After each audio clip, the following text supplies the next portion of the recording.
selamat berjumpa dalam Renungan Katolik Provinsi MSC Indonesia. Saudara-saudari yang terkasih, bacaan-bacaan kitab suci yang kita dengarkan pada hari ini itu berbicara tentang satu tema pokok, yakni komitmen dan kesetiaan terhadap tugas dan pelayanan kita sebagai seorang pengikut Kristus. Bermula dari bacaan pertama hari ini dari kitab Nabi Yeremia, bacaan pertama berisi tentang persekongkolan, perlawanan dari beberapa orang yang menentang Nabi Yeremia dan segala pengajarannya. Namun yang inspiratif dari Nabi Yeremia yakni ia tetap bertekun, tetap setia, tetap komit, tetap berdiri kokoh dalam tugas dan pelayanannya sebagai seorang pewarta sabda Tuhan. Bacaan Injil itu berbicara tentang beberapa hal yang berkaitan dengan soal komitmen dan kesetiaan itu.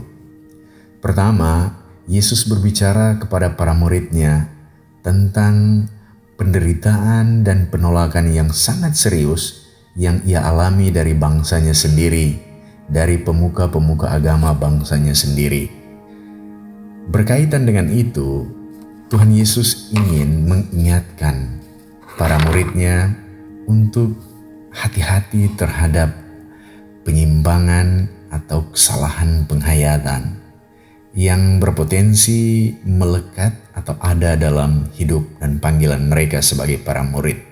Permintaan dari ibu anak-anak Zebedeus untuk meminta agar kedua anaknya duduk di sebelah kiri dan kanannya kelak dalam kerajaan surga adalah contoh bagaimana godaan untuk memiliki motivasi yang keliru, memiliki harapan dan cita-cita rohani yang salah, yang berpotensi ada dalam diri setiap pengikut Kristus ketika mereka mengikuti Tuhan. Sekali orang bercita-cita menginginkan kedudukan, nama besar, posisi, kehormatan bagi diri sendiri, orang tersesat dan menyimpang dari panggilan sesungguhnya sebagai seorang murid. Orang berpotensi akan menjadi seorang penguasa yang jahat, yang memerintah dengan tangan besi, berlaku lalim dan kasar terhadap setiap orang. Yesus mengingatkan agar setiap orang yang mengikuti Dia, teristimewa para muridnya, agar setia melayani, setia dengan kerendahan hati, mengikuti Dia tidak dengan semangat untuk mencari hormat, tidak mengejar posisi, tidak ingin untuk dihargai dan dihormati secara berlebihan, tidak menuntut segala sesuatu untuk dirinya sendiri. Sekali orang seperti itu, orang akan tersesat, orang tidak lagi hidup seperti apa yang dikehendaki oleh Allah. Orang akan menjadi angkuh, sombong, lalim, otoriter, tidak rendah hati, kasar, dan bengis.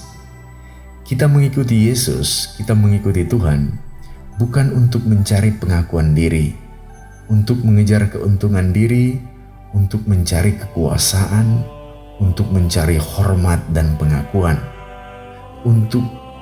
bukan untuk politik identitas kesukuan.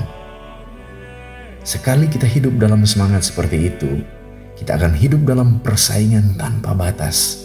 Kita iri hati, kita cemburu, kita bertengkar, kita hidup tidak rukun dan damai. Saudara-saudari yang terkasih, mari kita memperbaharui semangat kita dalam mengikuti Tuhan. Kita harus tetap rendah hati, tetap mengosongkan diri, tetap setia, tetap semangat untuk melayani. Amin.